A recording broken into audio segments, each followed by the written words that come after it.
Hello everyone, this is Radha here and I welcome you all in this class. So, a very warm welcome to all of you.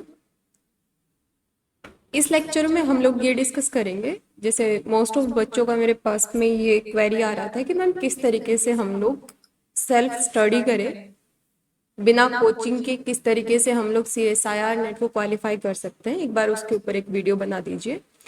सो आज के इस lecture में हम लोग ये discuss करेंगे कि कैसे बिना किसी कोचिंग के आप लोग CSIR नेट लाइफ साइंस को क्लियर कर सकते हो बिना किसी पेड बैच को ज्वाइन किए। ठीक है, कहीं पर बिना पैसे दिए कैसे आप इस एग्जाम को क्लियर कर सकते हो।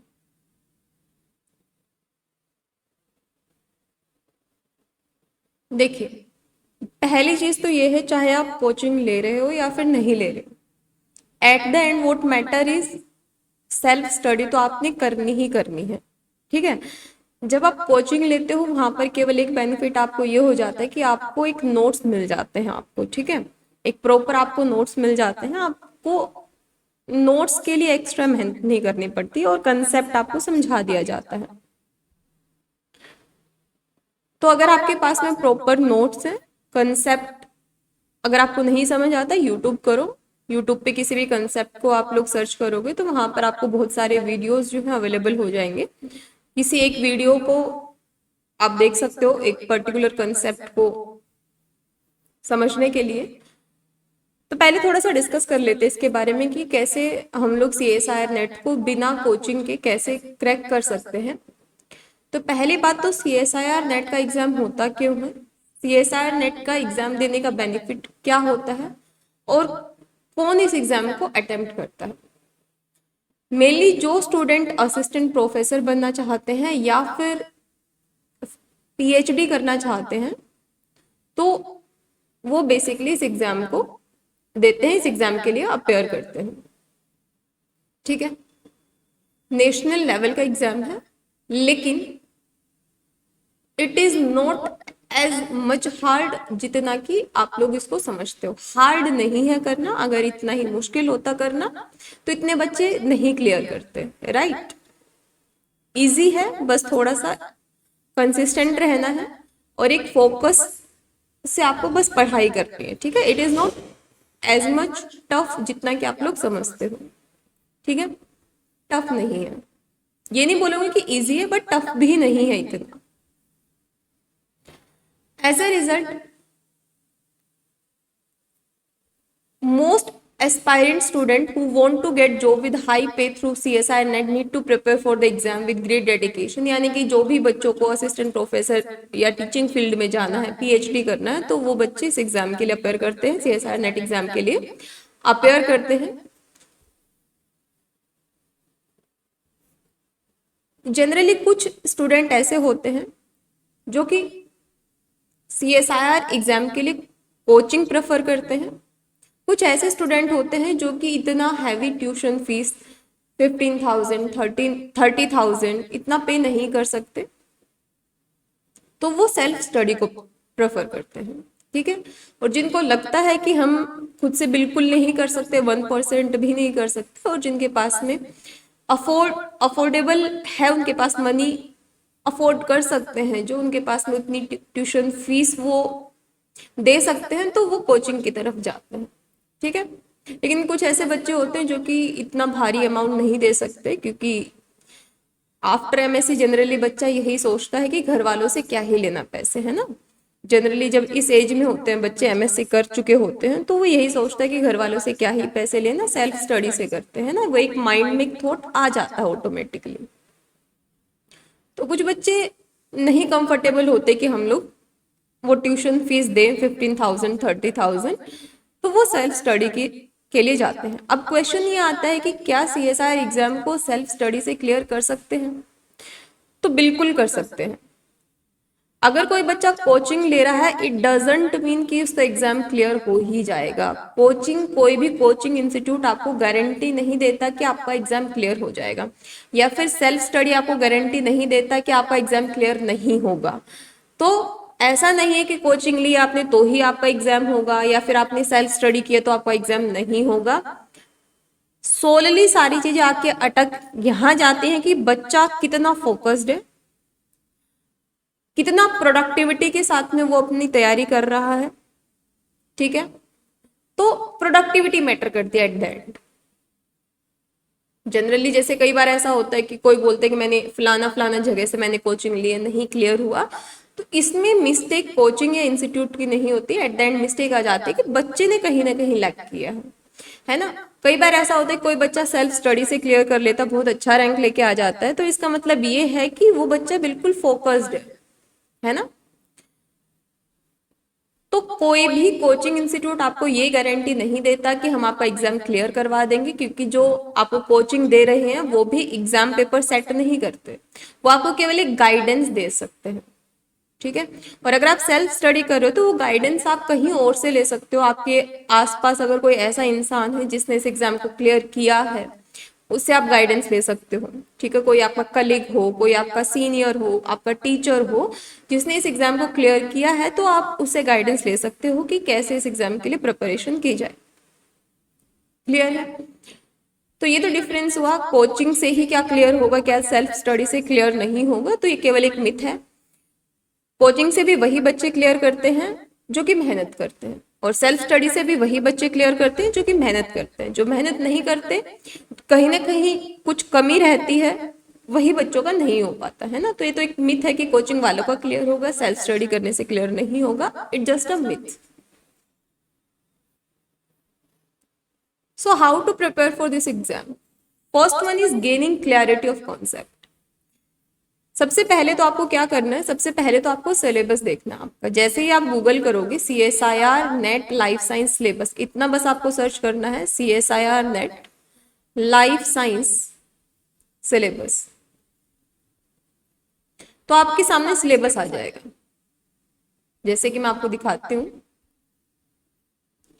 जैसे आपने सर्च किया CSIR net life science syllabus, जैसे ही आप ये सर्च करोगे तो ये जो फर्स्ट आपको यहाँ पर दिख रहा है proposed syllabus for life science, यहीं पर क्लिक करोगे तो आपके पास में यहाँ पर आपका सिलेबस आ जाएगा। टोटल आपके यहाँ पर 13 यूनिट है। टोटल कितने यूनिट? 13 यूनिट होते हैं आपके CSIR नेट में। पहला होता है आपका biochemistry, that is your molecule and interaction relevant to biology. Then आता है आपका सेलुलर ऑर्गेनाइजेशन, जिसको हम सेल बायोलॉजी बोलते हैं। देन आता है फंडामेंटल प्रोसेस, जिसको हम मोलिकुलर बायोलॉजी बोलते हैं। देन आता है cell communication and cell signalling. Then आता है डेवलपमेंटल बायोलॉजी। देन आता है plant physiology. Then animal physiology, inheritance biology, जिसको आप जेनेटिक्स बोलते हो। देन आता है diversity of life form. Then आता है इकोलॉजिकल प्रिंसिपल, जिसको आप इकोलॉजी बोलते हो। देन आपका आता है evolution and behaviour, that is your evolution. Then आता है अप्लाइड बायोलॉजी। देन आता है आपका मेथड्स इन बायोलॉजी। टोटल आपके ये 13 यूनिट होते हैं, ठीक है। तो आपको पहले तो सिलेबस यहाँ पर देखना है कि आपका सिलेबस क्या है। फॉर एग्जाम्पल आपने सबसे पहले की यूनिट उठाई, that is your fundamental process, that is your molecular biology. तो जैसे मैंने प्रिपेयर किया था तो मेरा बेसिक क्लियर नहीं था, ठीक है। जैसे अगर मैं आपको सिंपली बताती हूँ, मेरा बेसिक नहीं क्लियर था, बहुत एवरेज स्टूडेंट रही हूँ मैं, तो मेरे को बेसिक नहीं आता था। मेरे को इवन एप्लीकेशन वगैरह के बारे में भी मेरे को कंसेप्ट क्लियर नहीं थे। तो मैंने क्या किया था, मैंने सबसे पहले तो मैंने 11th-12th के NCERT में, जैसे मोलिकुलर बायोलॉजी है, ठीक है, तो मैंने क्या किया था, मैंने यूट्यूब पे केवल मैं सर्च करती थी। जैसे DNR एप्लीकेशन हो गया तो one shot of DNR application, ठीक है, DNR एप्लीकेशन का वन शॉट NCERT, बस ये लिख के मैं सर्च कर लेती थी। तो वहां से मेरा एक बेसिक क्लियर हो गया था कि एप्लीकेशन क्या होगा, फिर ट्रांसक्रिप्शन क्या होगा, फिर ट्रांसलेशन क्या होगा, ओपेरॉन क्या होता है। तो एक मेरा बेसिक डेवलप हो गया था, ठीक है। तो पहले तो आपको बेसिक डेवलप करना होता है अपना। उसके बाद में फिर क्या करोगे आप, स्टैंडर्ड बुक, जनरली सबको पता है कि आपको कौन सा स्टैंडर्ड बुक आपको प्रेफर करना है। डेप बायो के लिए गिलबर्ट करना है, सेल बायोलॉजी के लिए ब्रूस एल्बर्ट करना है। तो जनरली सारे ही बुक्स आप लोग को पता होंगे, है ना। मैं स्टैंडर्ड बुक्स आपको यहाँ पर लिस्ट नहीं देने वाली, मैं केवल आपको स्ट्रेटेजी बताने वाली हूँ कि किस तरीके से आपको करना है। देन जैसे फॉर एग्जाम्पल आपने DNR एप्लीकेशन जो है, ये टॉपिक के बारे में आपको बेसिक क्लियर हो गया, तो DNR एप्लीकेशन को आप यूट्यूब पे सर्च करना। यूट्यूब पे सर्च करोगे तो आपके पास में बहुत सारे वीडियोस आएंगे, ठीक है। DNR application for CSIR net, अब यूट्यूब पे सर्च करोगे आपके पास बहुत सारे वीडियोस आएंगे, उनमें से कोई एक वीडियो उठाना और उसको करना पहले अच्छे से। उसके बाद में इस डीएनए एप्लीकेशन के क्वेश्चन सोल्व करना। अगर आपके क्वेश्चन सोल्व हो रहे हैं तो you are on right track. Check कैसे करना होता है आप सही कर रहे हो कि नहीं कर रहे हो, केवल आपको जस्ट प्रीवियस ईयर क्वेश्चंस जो है वो देखने हैं कि आपसे लग पा रहे हैं या फिर नहीं लग पा रहे हैं, ठीक है। और अगर आप मेरे से मेरा प्रेफरेंस पूछोगे तो जितना आप सेल्फ स्टडी से जितना इन डेप्थ नॉलेज आप ले सकते हो, कोई और आपको उतना नहीं बता सकता जितना आप खुद डिस्कवर करोगे चीजों को, है ना। जब इंसान के अंदर खुद आते, जब बच्चे के अंदर खुद आते कि मेरे को ये कंसेप्ट पढ़ना है, जब खुद सेल्फ स्टडी करते हैं, मेरा अपना एक्सपीरियंस ये है कि जैसे आप कोई भी टॉपिक की स्टडी करते हो तो आप एक भी पीवाईक्यू नहीं छोड़ते हो उसका। आपको लगता है कि ये टॉपिक अगर मैंने पढ़ लिया तो मेरे को बिल्कुल, अगर एक पीवाईक्यू भी रह गया तो उसका भी कंसेप्ट आप लोग गूगल करके देखते हो कि अच्छा इसका क्या कॉन्सेप्ट है ना। लेकिन हाँ, एक चीज मैं कहूंगी कि सेल्फ स्टडी के लिए मैं ये नहीं कह सकती कि 6 मंथ में आप क्लियर कर लोगे। थोड़ा सा आपको 1 ईयर का टाइम आपको फिक्स करना पड़ेगा कि 1 साल में टाइम मान के चल रही हूँ या फिर चल रहा हूँ, जिसे मैं 1 मंथ में मैं 1 यूनिट को टारगेट करूंगा, ठीक है। 1 मंथ 1 यूनिट, ये मैं अपना एक्सपीरियंस बता रही हूँ। मैंने 6 महीने में क्लियर नहीं किया तो उस बेसिस में आपको बता रही हूँ, ठीक है। क्योंकि आप क्या कर रहे हो, आप खुद से आप नोट्स निकाल रहे हो, खुद से आप अपना प्रैक्टिस कर रहे हो। और कहीं पर अगर आपको क्वेरी आती है, किसी भी क्वेश्चन में आपसे नहीं सोल्व हो पाता कोई भी क्वेश्चन, तो जिससे भी आप गाइडेंस ले रहे हो, कोई भी अगर आपका टीचर है या फिर जिसने ऑलरेडी क्लियर किया है, तो आप उससे अपनी क्वेरी जो है वो पूछ सकते हो, ठीक है। तो इस तरीके से कोई एक टॉपिक उठाना, उसको गूगल करना, वहां से आपको यूट्यूब करना, पहले तो बेसिक क्लियर करना। जिनके बेसिक क्लियर नहीं है, बहुत सारे ऐसे बच्चे होते हैं जिनका नहीं बेसिक क्लियर होता, तो पहले तो बेसिक क्लियर करना। बेसिक मैंने जैसे क्लियर किया था, मैंने तो जैसे DNA application, one shot, NCERT, कोई भी मैं एक वीडियो देख लेती थी और उसको रिवाइज करती थी, तो मेरा कंसेप्ट वहां से क्लियर हो गया था।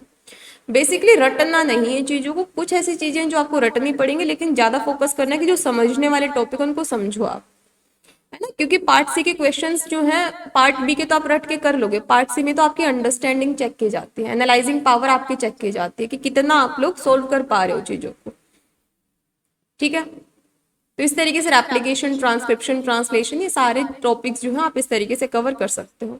तो केवल आपको एक टॉपिक उठाना है, आपको गूगल करना है, यूट्यूब करना है, वहां से आपको समझना है, फिर आपको उसके पीवाईक्यूज करने हैं। और जनरली हर एक टॉपिक आपको यूट्यूब पे मिल जाएगा, हर एक टॉपिक, ठीक है। तो सबसे पहले तो आपको क्लैरिटी होनी चाहिए कंसेप्ट की। आप अगर एप्लीकेशन पढ़ रहे हो तो एप्लीकेशन है क्या, आपको पता ही नहीं है एप्लीकेशन क्या है। जब आपका बेसिक ही क्लियर नहीं होगा, अगर आप किसी भी कोचिंग में चले जाओगे तो आपको ये नहीं बताने वाला वो एप्लीकेशन क्या होगा, वो सीधा अपने मेन कॉन्सेप्ट पे आएगा। बिल्कुल बेसिक आपको कोई कोई नहीं बताएगा, आपको कोई ये नहीं बताएगा कि सेल क्या होती है ना।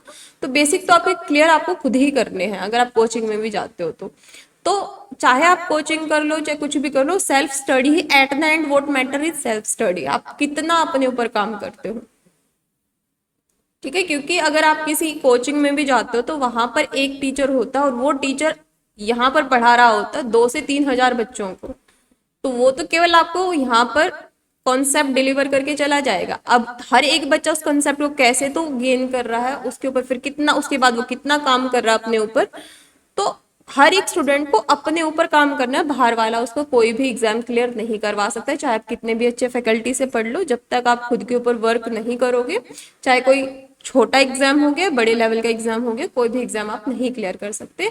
Eight the and self study matter करती है, ठीक है। तीसरा, आपको एक प्रॉपर स्टडी प्लान बनाना है कि चलो आपने मान लो डिसाइड कर लिया कि मेरे को 1 साल में प्रिपरेशन करनी है, तो एक स्टडी प्लान बनाना है कि मैं 1 मंथ में 1 यूनिट टारगेट करूंगा या करूंगी। इसके मैं प्रीवियस ईयर क्वेश्चंस भी 1 मंथ में कंप्लीट कर लूंगी, रिवीजन में प्रॉपर रखूंगी। तो एक प्रॉपर आपको स्टडी प्लान बनाना है, रफ रफ। ऐसा मैं नहीं बोल रही कि ऐसे ऐसे स्टडी प्लान आप बनाओ, ऐसे टाइम टेबल बनाओ कि सुबह 11 बजे मैं उठूंगा, फिर 12 बजे मैं लंच करूंगा, फिर 1 बजे मैं ये करूंगा, 2 बजे ये करूंगा। ऐसा कभी भी आप टाइम टेबल बनाते हो, कभी भी ऐसा टाइम टेबल एग्जीक्यूट नहीं होता। एक रफ रफ आप प्लान बना लो। जैसे कल को आपने मान लो फॉर एग्जाम्पल आपको ट्रांसक्रिप्शन करना है कल, तो आज रात में सोच के सोना कि कल मुझे transcription at any how complete करना है। अब ये ट्रांसक्रिप्शन आपका 2 घंटे में कंप्लीट हो रहा हो या 12 घंटे में कंप्लीट हो रहा हो, लेकिन आपका टारगेट क्या है कि आपको ट्रांसक्रिप्शन वाला टॉपिक कंप्लीट करना है। तो छोटे छोटे टारगेट रखने हैं डेली के, ठीक है। और जैसे मान लो आज एक टॉपिक कर लिया तो नेक्स्ट डे नया टॉपिक स्टार्ट करने से पहले प्रीवियस टॉपिक को रिवाइज करना है। साथ में नोट्स बनाने हैं। पहले जब आप नोट्स बनाओगे तो पहले आपके नोट्स कैसे बनेंगे, आपके बड़े बड़े नोट्स बनेंगे, है ना। जैसे अगर मैं अपनी बताऊं तो मैंने पहले जैसे मोलिकुलर बायोलॉजी का एक नोटबुक मेरी मोलिकुलर बायोलॉजी के नोट्स की बन गई थी। उसके बाद में मेरी एक नोटबुक में 13 के 13 यूनिट्स के नोट्स बन गए थे। जैसे 10 पेज में मोलिकुलर बायोलॉजी हो गया, 4 पेज में इवोल्यूशन हो गया। तो पहले तो नोट्स बनेंगे आपके, अच्छे खासे नोट्स बनेंगे। फिर जब आपको उनको रिवाइज करते जाओगे मल्टीपल टाइम तो अपने आप आपको समझ में आ जाएगा कि इनको कीवर्ड्स में लिख दोगे फिर अपने आप, ठीक है। पहले चाहे इतना डिटेल पढ़ रहे थे, जैसे फॉर एग्जांपल हार्डविनबर्ग है तो पहले इतनी डिटेल में पढ़ोगे, उसके बाद में आप कीवर्ड्स में यहाँ पर लिख दोगे, ठीक है। Random mutation and large population, बिल्कुल छोटे छोटे कीवर्ड में एक लाइन में खत्म कर दोगे हार्डविनबर्ग को। तो स्टार्टिंग में प्रॉपर नोट्स बनाना, धीरे धीरे रिवाइज करोगे तो अपने की पॉइंट्स आपको पता चल जाएंगे। फिर अपने आप आपके एग्जाम टाइम से पहले रिवाइज करने के लिए अपने आप शॉर्ट नोट्स बना लोगे, ठीक है। तो प्रॉपर नोट्स बनाने हैं आपने। रिवीजन मस्ट है, क्योंकि अगर आपने रिवीजन नहीं किया, केवल आप नोट्स बनाते रहे पढ़ते रहे तो कोई मतलब ही नहीं जब तक उस चीज को आप रिवाइज नहीं करोगे। वो तो आपने सुना होगा ना, करत करत अभ्यास ते जड़ मत हो सो जान। तो जब तक उस चीज का अभ्यास ही नहीं करोगे, बार बार उसको रिवाइज ही नहीं करोगे, तब तक नहीं चीजें काम करेंगी। इसके बाद क्या करना है, नोट्स बना लिया आप लोगों ने। पहले आपने कंसेप्ट समझा, एक टॉपिक जैसे एप्लीकेशन है, यूट्यूब पे सर्च किया, उसके बाद आपने उसके नोट्स बनाए, रिवाइज किया, फिर आपने प्रीवियस ईयर क्वेश्चंस जो हैं वो उसके सोल्व किए, ठीक है। और दूसरी चीज एक ये है कि थ्रू आउट द जर्नी, चाहे आप कोचिंग से कर रहे हो चाहे फिर विदाउट कोचिंग कर रहे हो, एक डीमोटिवेशन का फैक्टर आता ही आता है कि मैं इस एग्जाम को कर रहा हूँ। कई बार चीजें कैसी आती है कि इस एग्जाम की प्रिपरेशन मैं कर रहा हूँ या फिर कर रही हूँ, तो क्लियर होगा कि नहीं होगा। क्लियर हो गया तो उसके बाद में फिर क्या करना है, आगे क्या अपॉर्चुनिटीज हैं, है ना। तो हर एक चीज माइंड में आती है। ये चीजें मैं इसलिए बोल रही हूँ क्योंकि मैंने भी एग्जाम की प्रिपरेशन की है, तो ये सारे क्वेश्चंस आते हैं माइंड में कि इस एग्जाम की मैं प्रिपरेशन कर रहा हूँ, क्लियर होगा कि नहीं होगा, ठीक है। क्लियर हो गया तो फिर क्या अपॉर्चुनिटी है, क्लियर होने के बाद में फिर क्या करियर रहेगा, मैं क्या करूंगा आगे चल के। तो बहुत सारे क्वेश्चंस आते हैं माइंड में, तो इन क्वेश्चंस को बाद में सोचना, क्योंकि बाद की बात है, पहले तो आपको एग्जाम क्लियर करना, पहला स्टेप तो यही है। तो इसके लिए आपको मोटिवेटेड रहना है कि अब मैंने अगर स्टार्ट कर दी है इसकी प्रिपरेशन, तो अब मेरे को मुड़ के नहीं देखना है। अब मैंने इसमें अपना टाइम इन्वेस्ट कर दिया है, मैंने अपना गोल डिसाइड कर लिया है, अब मुझे मुड़ के नहीं देखना, अब तो मेरे को इस एग्जाम को क्लियर करना ही करना है। तो मोटिवेटेड रहना थ्रू आउट द जर्नी, इधर you are preparing by coaching और बाय सेल्फ स्टडी। तो कंक्लूजन क्या आता है, कंक्लूजन ये आता है कि क्या सेल्फ स्टडी से एग्जाम हो सकता है? बिल्कुल बिल्कुल बिल्कुल हो सकता है सेल्फ स्टडी से एग्जाम, ठीक है। जरूरी नहीं है कि कोचिंग ही करनी है, कोई भी शॉर्टकट मेथड नहीं होता है किसी भी एग्जाम को करने का। कोचिंग भी शॉर्टकट मेथड नहीं है, उसमें केवल आपको एक प्रॉपर नोट्स मिल जाते हैं, दैट्स इट। आपको एक मैनेजेबल नोट्स और एक स्टडी प्लान मिल जाता है। कि जो बच्चे अपने आप को एक डिसिप्लिन में नहीं रख पाते, तो उनको बस एक डिसिप्लिन, एक आपको एक स्टडी प्लान मिल जाएगा कि इस टाइमिंग पे आपकी क्लास होंगी तो आपको जाके क्लास लेनी होती है ना। अल्टीमेटली व्हाट मैटर इज कि स्टूडेंट हार्डवर्क कितना कर रहा है, कितना इफिशिएंटली वो पूरे सिलेबस को कवर कर रहा है, उसकी प्रोडक्टिविटी कैसी, एट द एंड वही मैटर करता है, ठीक है। तो सारी चीजें घुमा फिरा के मैटर करती हैं स्टूडेंट के ऊपर। बहुत सारी बुक्स हैं, स्टैंडर्ड बुक्स आप देखोगे तो बहुत, आपको अगर स्टैंडर्ड बुक चाहिए तो सीधा बस आपको क्या करना है, www.pdfdrive.com ये गूगल पे सर्च करना है। उसके बाद में फिर वहां पर आपको जो फर्स्ट लिंक आएगा उस पर क्लिक करना है, और वहां पे इस तरीके से बॉक्स आएगा। इस पे जाके जैसे फॉर एग्जांपल आपको गिलबर्ट आपको चाहिए तो गिलबर्ट डेवलपमेंटल बायोलॉजी सर्च करोगे तो यहाँ पर बहुत सारे बुक आएंगे, कोई भी एक बुक को डाउनलोड कर लेना गिलबर्ट की, ठीक है। तो इस तरीके से आप स्टडी जो स्टैंडर्ड बुक है वो भी डाउनलोड कर सकते हो। तो कहने का मतलब ये है कि आपको गूगल पे सब कुछ अवेलेबल है, सब कुछ। कोई भी आज के टाइम पे ऐसी चीज नहीं है जो गूगल पे अवेलेबल नहीं है। तो स्टैंडर्ड बुक्स भी आपके पास में है, केवल एक क्लिक दूर है स्टैंडर्ड बुक भी आपसे, कि आपको बस डाउनलोड करना है। बहुत सारे टीचर्स भी अवेलेबल हैं आपके पास में, ठीक है, सब कुछ अवेलेबल है। लेकिन इसके बावजूद भी बच्चों का एग्जाम क्यों नहीं हो रहा? क्योंकि वो सोचते हैं कि स्टैंडर्ड बुक से हमारा एग्जाम निकल जाएगा, इस टीचर से हमारा एग्जाम निकल जाएगा। लेकिन वो ये नहीं समझ पाते कि एग्जाम ना कोई टीचर निकलवा सकता आपका, ना कोई कोचिंग इंस्टीट्यूट निकलवा सकता, ना कोई स्टैंडर्ड बुक निकलवा सकती। कब तक? जब तक आप खुद नहीं मेहनत करोगे। तो सारी चीजें एक स्टूडेंट पे आके अटक जाती हैं कि बच्चा कितना अपनी तरफ से मेहनत कर रहा है। क्योंकि एग्जाम आपने निकालना है, किसी कोचिंग को एग्जाम नहीं निकालना आपका, कोई स्टैंडर्ड बुक आके आपका एग्जाम नहीं निकाल देगी, आपको अपना एग्जाम क्लियर करना है। ठीक है? तो बुक्स, टीचर्स, कोचिंग, हर चीज अवेलेबल है, फिर भी एग्जाम क्यों रह जा रहा है बच्चों का? क्योंकि खुद के ऊपर मेहनत नहीं कर पाते, है ना? तो अगर एट द एंड आप बोल रहे हो कि एग्जाम नहीं निकल पा रहा, मैं तो यहाँ से कोचिंग कर लिया, वो कर लिया, ये कर लिया, इसमें किसी की गलती नहीं है। गलती केवल एक स्टूडेंट की है कि कहीं ना कहीं लैग पॉइंट रह रहा है उसका, कोई ना कोई तो कमी रह रही है, उस कमी को पहचानना है बस आपने, है ना? इतने इतनी मेहनत कर ली आप लोगों ने। एक कई बच्चे ऐसे जिन्होंने मेहनत कर ली है, नहीं हो पा रहे एक बार में, दो बार में, तो उनके लिए बस मैं ये कहूंगी कि आपने मेहनत की है तो अब डिमोटिवेटेड होने का मतलब नहीं है, आपने इतनी मेहनत कर ली है तो अब क्लियर करना ही है आपने इस एग्जाम को। ठीक है? तो सेल्फ स्टडी के लिए कैसे प्रिपरेशन करनी है, ये एक बेसिक सी आपको मैंने एक रोड मैप दे दिया है कि जस्ट आपने क्या करना है। आपके पास में 13 यूनिट है, इनका सिलेबस आपको गूगल से मिल जाएगा, स्टैंडर्ड बुक भी आपको अवेलेबल हो जाएंगी। लेकिन मैं ये आपको बिल्कुल नहीं कहूंगी कि स्टैंडर्ड बुक खोल के बैठ जाओ आप लोग। पहले जैसे फॉर एग्जाम्पल आपने डेवलपमेंटल बायोलॉजी उठाई, इसका सिलेबस लिया, सिलेबस का पहला टॉपिक लिया, आपने गूगल किया, यूट्यूब किया। यूट्यूब से आप क्या करोगे? यूट्यूब से आप उस टॉपिक को, कंप्लीट टॉपिक को देखोगे, फिर उसके प्रीवियस ईयर क्वेश्चंस करोगे। इस तरीके से करना है। ठीक है? क्योंकि सब कुछ अवेलेबल है यूट्यूब पे आज के टाइम पे। सो सिंपल सी चीज क्या करनी है, आपने कोई पर्टिकुलर टॉपिक उठाना है, पहले कोई यूनिट को डिसाइड करना है कि ये यूनिट मुझे इस मंथ में टारगेट करनी है, फिर एक टॉपिक उठाना है, यूट्यूब पे सर्च करना है, कॉन्सेप्ट को समझना है, नोट्स बनाने, प्रीवियस ईयर क्वेश्चंस आपको सोल्व करने हैं। और अगर आप प्रीवियस ईयर क्वेश्चन सोल्व कर पा रहे हो, if you are able to solve previous year question, then you are on right track, you are on right track। ठीक है? क्लियर है? बेसिक सी चीज क्या है कि आपको इस तरीके से स्टडी करनी है। ठीक है? गाइडेंस कहाँ से ले सकते हो? गाइडेंस आप, कोई भी आपका कलीग होगा, कोई भी आपका सीनियर होगा जिसने ऑलरेडी एग्जाम क्वालिफाई किया है, तो उससे आप गाइडेंस ले सकते हो। अब बात करते हैं कि मैं कैसे हेल्प कर सकती हूँ उन बच्चों की जो कि सेल्फ स्टडी करना चाहते हैं या फिर जो अफोर्ड नहीं कर सकते हैं कोचिंग वगैरह को। तो ऑलरेडी मेरे पास में कुछ यूनिट्स के लेक्चर्स हैं, तो वो मैं आपको प्रोवाइड करवा सकती हूँ।